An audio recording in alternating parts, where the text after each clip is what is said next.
Hello दोस्तों, daily cues test का यह 5वां वीडियो है। आप प्रत्येक दिन शाम 6:30 बजे टेस्ट दे सकते हैं। इसमें जो क्वेश्चन है साइंस, जीके, करंट अफेयर से संबंधित सभी इंपॉर्टेंट क्वेश्चन है जो एग्जाम में पूछे जा सकते हैं। पहला क्वेश्चन है, जनवरी 2020 तक विश्व बैंक समूह के अध्यक्ष कौन थे?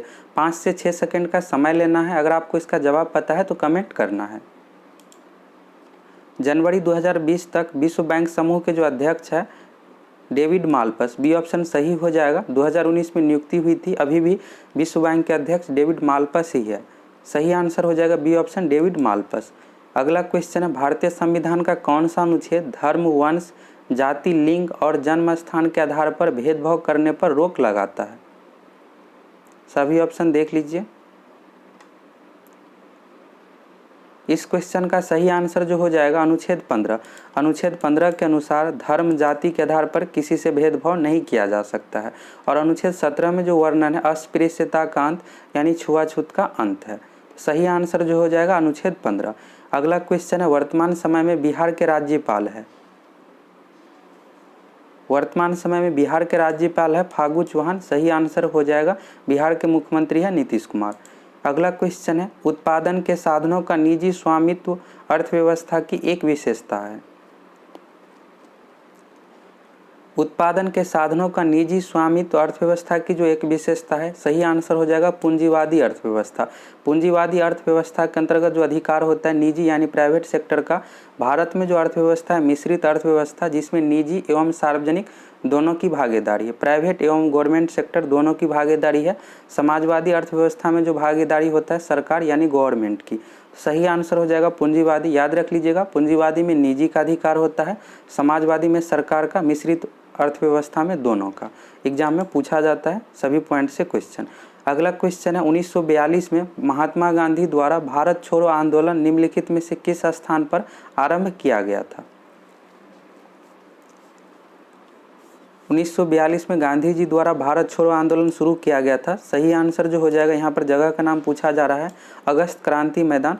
भारत छोड़ो आंदोलन जो शुरू हुआ था 8 अगस्त 1942 को। अगस्त क्रांति मैदान जो है मुंबई में है। अगला क्वेश्चन है, 11 दिनों तक चलने वाला प्रसिद्ध धनु यात्रा जो विश्व का सबसे बड़ा खुला रंगमंच माना जाता है, किस राज्य में मनाया जाता है? 11 दिनों तक चलने वाला प्रसिद्ध धनु यात्रा, और इसका दूसरा नाम धनु यात्रा भी है, और यह विश्व का सबसे बड़ा खुला रंगमंच है। यह जो मनाया जाता है उड़ीसा राज्य में। जगह का नाम भी याद रख लीजिएगा, बारगढ़ जगह पर मनाया जाता है उड़ीसा राज्य में। यह एक तरह से नाट्य प्रदर्शन है, खुला रंगमंच पर यह नाट्य प्रदर्शन होता है। अगला क्वेश्चन है, निम्नलिखित में से किसे एप्सम साल्ट के नाम से जाना जाता है? एप्सम साल्ट के नाम से जो जाना जाता है मैग्नीशियम सल्फेट। डी ऑप्शन सही हो जाएगा। इसका सूत्र होता है MgSO4 × 7H2O। अगला क्वेश्चन है, निम्नलिखित में से किस वर्ष को भारत के जनसांख्यिकी इतिहास में बृहद विभाजन का वर्ष कहा जाता है? जनसंख्या का महाविभाजक यानी बृहद विभाजन जो कहा जाता है 1921 ईस्वी को। बी ऑप्शन सही हो जाएगा। इसके बाद दिया हुआ है 1872। याद रख लीजिए चारों पॉइंट। भारत में पहली जनगणना की शुरुआत जो हुई थी 1872 में, और नियमित जनगणना की शुरुआत 1881 में। स्वतंत्र भारत की पहली जनगणना हुई थी 1951 में, और जनगणना का महाविभाजक यानी बृहद विभाजन जो वर्ष है 1921 है। सही आंसर हो जाएगा 1921। अगला क्वेश्चन है, निम्नलिखित में से किस विटामिन की कमी से रतौंधी रोग होता है? रतौंधी रोग जो होता है विटामिन ए की कमी से। अगला क्वेश्चन है, घोंघा का संबंध किस संघ से है? घोंघा का जो संबंध हो जाएगा, बी ऑप्शन इसका सही हो जाएगा, मोलास्का संघ के अंतर्गत घोंघा आता है। घोंघा जो है अकशेरुकी जीव है। अकशेरुकी में जो होता है मेरुदंड, रीढ़ की हड्डी नहीं पाया जाता है। सही आंसर हो जाएगा मोलास्का। अगला क्वेश्चन है, नवंबर 2019 में भारत का मुख्य न्यायाधीश किसे नियुक्त किया गया था? नवंबर 2019 में भारत का 47वां मुख्य न्यायाधीश बना है शरद अरविंद बोबडे। ऐसे बोबडे इसका शॉर्ट नेम है। 47वां सीरियल नंबर भी याद रख लीजिएगा। अब अगला क्वेश्चन है, कंधमाल हल्दी जो कि स्वदेशी हल्दी की एक किस्म है को अप्रैल 2019 में बौद्धिक संपदा ने ज्योग्राफिकल इंडेक्स GI टैग प्रदान किया है। इसमें राज्य का नाम पूछा जा रहा है इसका जो सही आंसर हो जाएगा उड़ीसा राज्य। कंधमाल हल्दी जो है उड़ीसा राज्य की एक स्वदेशी हल्दी का किस्म है। अब अगला क्वेश्चन है मिशन इंद्रधनुष जो कि भारत सरकार के कार्यक्रम है संबंधित है। मिशन इंद्रधनुष जो संबंधित है बच्चों की टीकाकरण से 2014 में यह योजना शुरू किया गया था। टीकाकरण सही आंसर हो जाएगा। अब अगला क्वेश्चन है डोलोमाइट किस धातु का अयस्क है। डोलोमाइट जो अयस्क है कैल्शियम एवं मैग्नीशियम धातु का। ऑप्शन में दिया हुआ है कैल्शियम। कैल्शियम एवं मैग्नीशियम दोनों का अयस्क है, दोनों में से कोई एक ही ऑप्शन में दिया हुआ रहेगा, तो सही आंसर हो जाएगा कैल्शियम। अगला क्वेश्चन है रेडियोधर्मिता की ऐसा इकाई है। रेडियोधर्मिता की जो ऐसा इकाई है बैकेरल, सी ऑप्शन इसका सही हो जाएगा।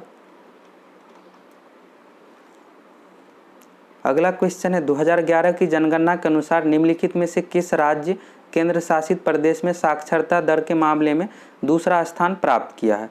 अच्छा सा क्वेश्चन है, इसका जवाब आप जरूर कमेंट कीजिए।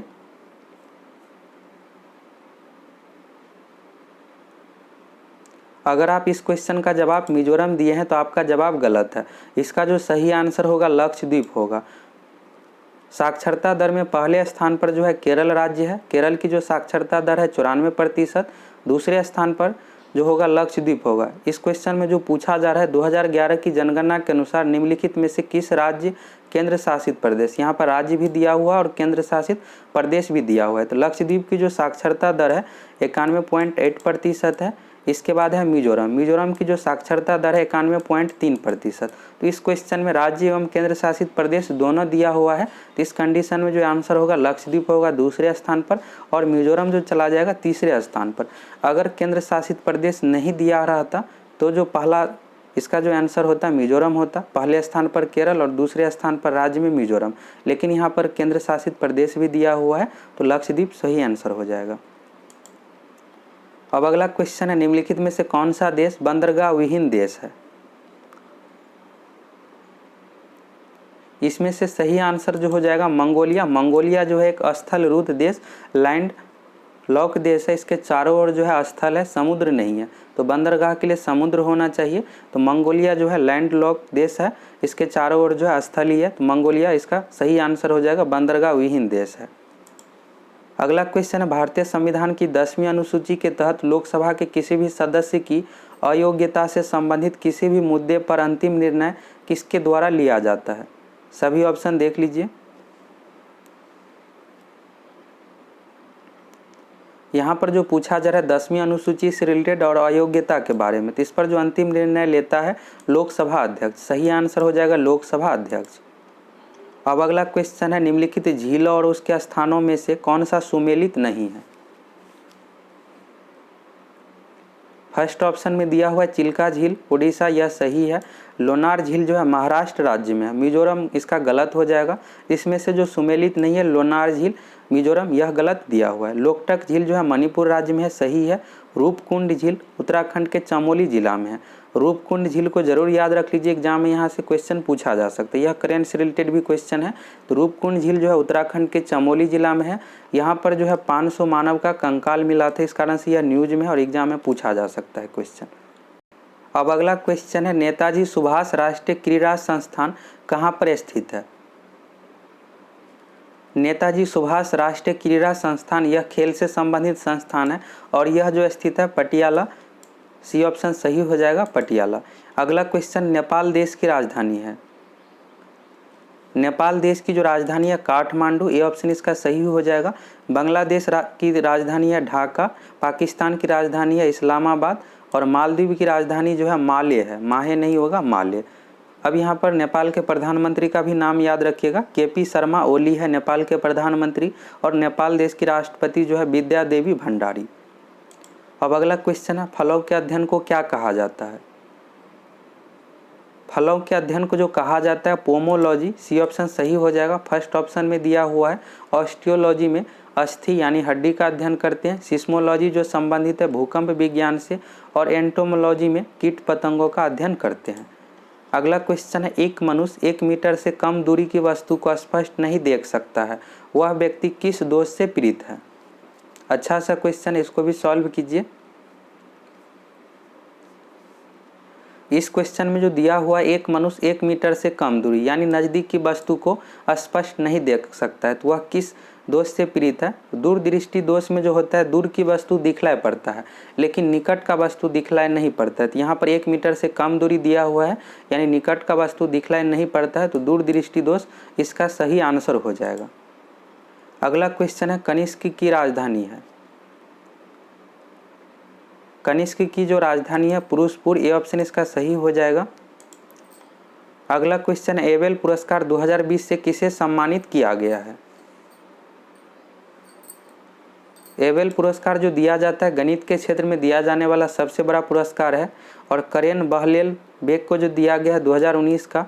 इसके बाद हिलेल फुरस्टेनबर्ग, इसके बाद है ग्रेगरी मार्गुलिस, दोनों को जो है 2020 का एबेल पुरस्कार मिला है। तो दोनों का नाम याद रख लीजिएगा, अच्छा सा क्वेश्चन एग्जाम में पूछा जा सकता है। तो सही आंसर जो हो जाएगा D option, B and C दोनों को मिला है।